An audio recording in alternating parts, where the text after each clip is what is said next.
Bonjour et bienvenue sur cette série de vidéos sur la tentative de réparation d'une PS4. Je vous préviens, j'ai complètement foiré l'enregistrement audio, du coup je vais commenter la vidéo plutôt que vous laisser avec les commentaires live. Voilà les outils utilisés pour démonter la PS4. Un gros tournevis cruciforme, un jeu de clés Torx de sécurité, un tournevis cruciforme de précision et un tournevis plat de précision. La clé Torx de sécurité a un trou au milieu, contrairement à une clé Torx traditionnelle. Alors, la première chose à faire quand on récupère une console HS, c'est déjà de savoir de quoi elle souffre, la pauvre. Donc, pour cela, qu'est-ce qu'on fait? On la branche, on l'allume, on regarde s'il y a quelque chose qui s'affiche. Bon, moi j'ai déjà fait le test avant, et en fait, il n'y a pas d'affichage, elle va pas jusqu'à l'affichage. Elle s'allume et elle s'éteint immédiatement. Qu'est-ce que ça veut dire? Ça laisse sous-entendre qu'il y a un problème au niveau de l'alimentation et que la console ne peut pas démarrer en fait.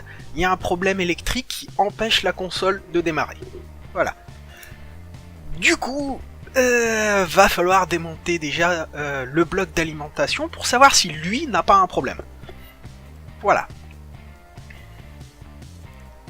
Alors, chez Sony, ils ont décidé que fallait pas permettre au commun des mortels d'enlever, de démonter la console pour la réparer. Comme vous le voyez, il y a 4 vis, et ces vis-là sont ce qu'on appelle des vis Torx de sécurité.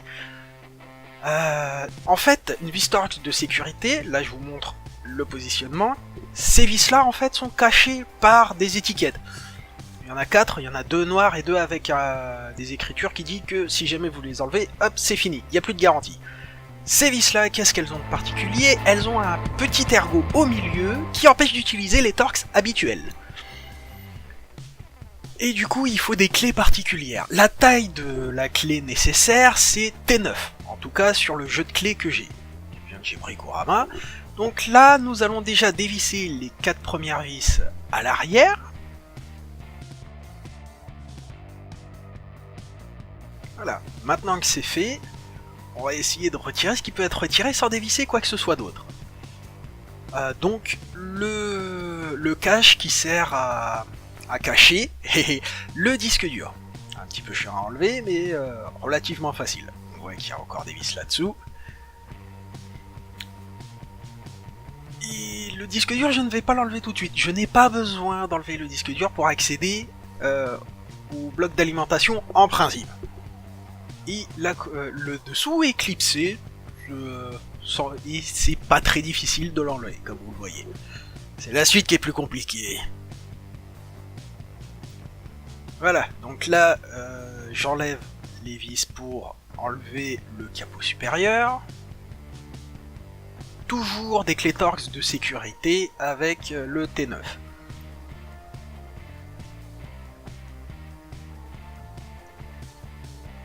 Là, j'enlève à nouveau des vis parce que j'arrive pas à enlever le capot supérieur, mais là je m'occupe surtout du bloc d'alimentation. Donc il y a 3 vis Torx de sécurité, plus 2 vis cruciformes. Et les 2 vis cruciformes sont un peu chiantes à enlever.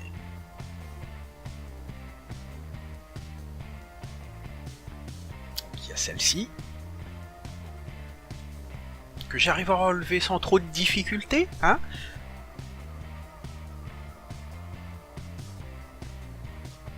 La deuxième qui va me casser les bonbons.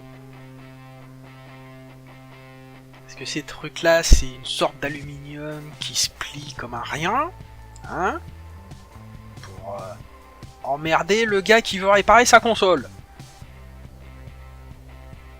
Voilà, je suis obligé de prendre un deuxième tournevis, un petit tournevis plat, pour remettre les petites ailettes comme il faut, et qu'il m'aide à enlever la vis.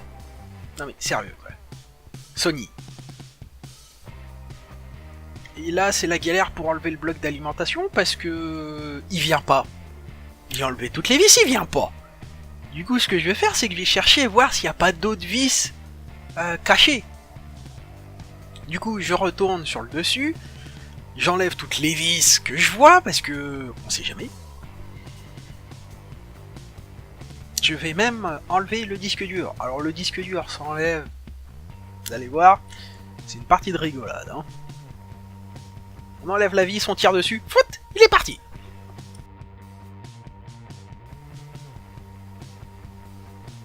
Bon, c'est pas là que j'enlève le disque dur, c'est pas grave. Là, comme j'ai toujours rien trouvé pour enlever le bloc d'alimentation, je m'occupe du lecteur CD. Enfin, je retourne du côté du lecteur CD pour enlever le capot du dessus qui m'emmerde. Pas d'autre mot. Parce que le salaud, il est clipsé comme pas possible.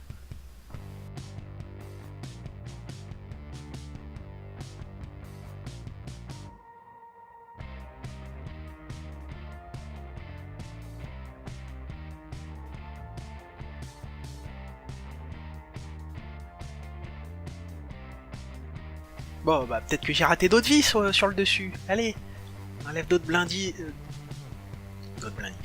D'autres vis qui servent à maintenir le blindage. Est-ce que ça coulisse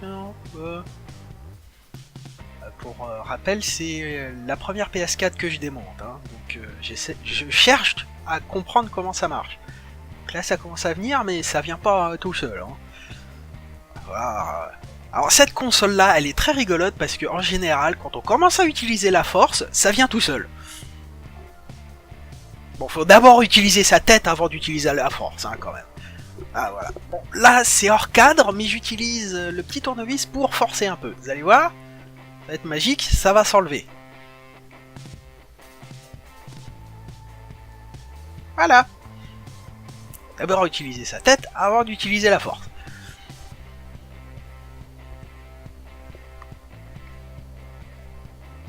Là, je m'aperçois qu'en fait, bah y a rien d'autre.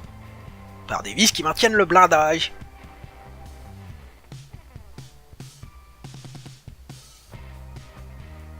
Je me dis, bah, des fois qu'ils aient fait les sournois et qu'il y ait une de ces vis là qui maintiennent le bloc d'alimentation, qui n'est absolument pas dans cette zone là. Hein. Il est plus vers vous que vers moi.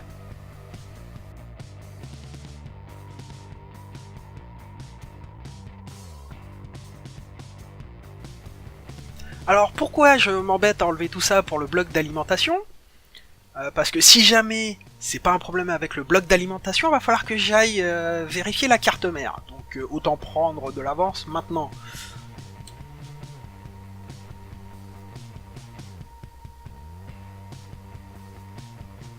Voilà, vous avez vu, le disque dur il s'est enlevé tout seul.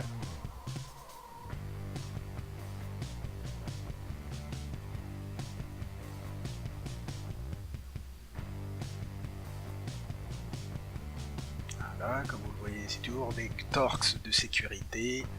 Je vais rappeler la taille pour ceux pour qui ça compte, la taille. Donc c'est T9. Là, pour une fois, c'est pas qui a la plus grosse qui gagne.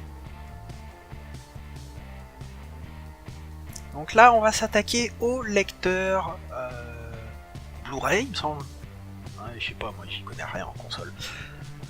Bon, alors, on dévisse. Alors il y a un peu de cruciforme, un peu de torques de sécurité. Je gigote le lecteur pour savoir où est-ce que ça force. Pour savoir quelle vis enlever. Parce que je me suis aperçu qu'en fait il y a une étape du démontage qui sert plus ou moins à rien. Mais j'ai décidé quand même d'enlever le blindage. Des fois qu'on me cache une vis là-dessous, hein. Parce que déjà qu'ils m'ont fait le coup avec les 4 vis à l'arrière, à les planquer sous des étiquettes. Alors autant les étiquettes marquées la sécurité, enfin la garantie est enlevée si vous enlevez les étiquettes, autant il y en a 2 autres où c'est pas marqué du tout, hein, bande de fourbes. Donc là on continue avec les petites cruciformes.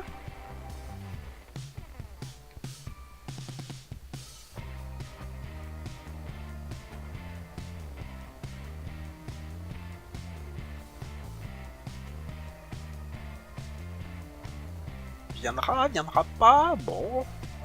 Si jamais on va enlever les petites nappes.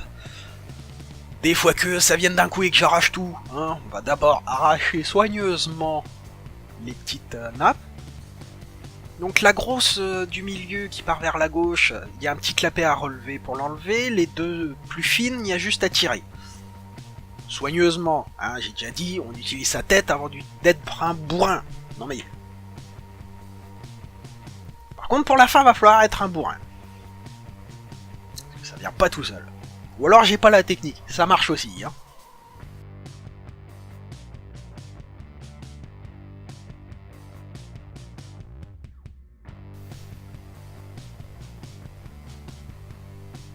Mais il y a un truc magique qui va se passer. Déjà, je me suis aperçu qu'il y avait un autre câble en dessous. C'est rigolo. Merci Sony.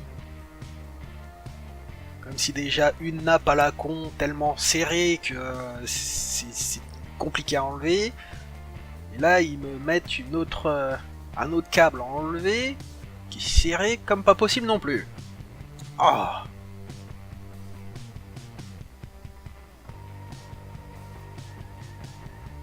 Utilise sa tête avant d'être un bourrin, et après quand on est un bourrin, oh ça marche. Et mieux que prévu d'ailleurs. Voilà. Il y a tout qui est parti d'un coup. J'ai enlevé le câble caché en dessous et il y a tout qui est parti. Bon. Ça marchera peut-être pas comme ça pour vous non plus, hein.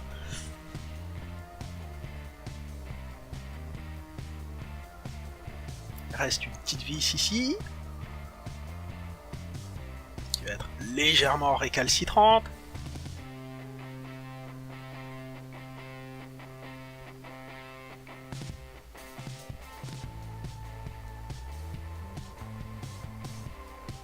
On appelle le tournevis de précision à la rescousse, un petit tournevis plat, hein.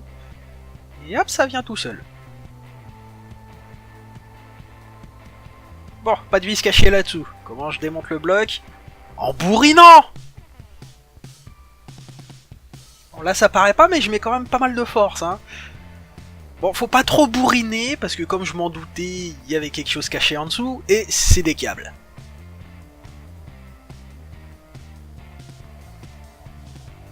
Là pareil, une fois qu'on a utilisé sa tête, qu'on a vu qu'il y avait des câbles, suffit de bourriner. Hop là. Et maintenant, va falloir démonter le bloc d'alimentation parce que je vois rien. Pour voir déjà s'il n'y a pas un composant qui a cramé. Donc il y a une vis cruciforme qui se trouve ici, mais il y en a une autre cachée que j'ai pas vue sur le coup. Du coup, voilà, vous allez voir en accéléré à quel point c'est chiant de démonter une PS4 quand il n'y a rien pour nous aider. Donc les mecs qui vous font des belles vidéos de démontage de PS4 là, ils en ont déjà démonté 3-4 avant. Hein. Parce que regardez la galère que c'est pour comprendre que j'ai raté une vis.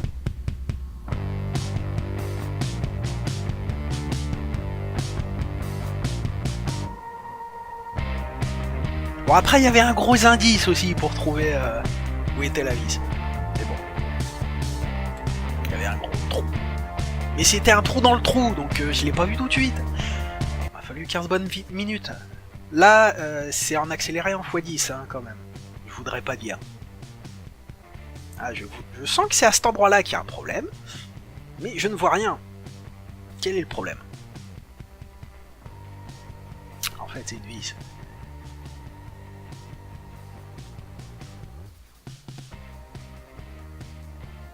Et voilà. Le trou dans le trou.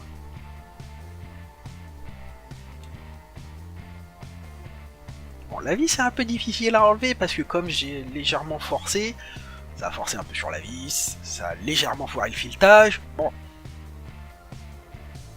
Ça reprend à 2 fois.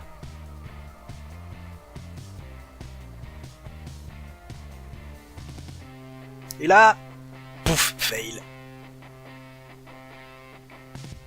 C'est maintenant l'heure de l'inspection visuelle, voir si déjà au premier abord, il n'y a pas un condensateur qui a cramé, tout simplement.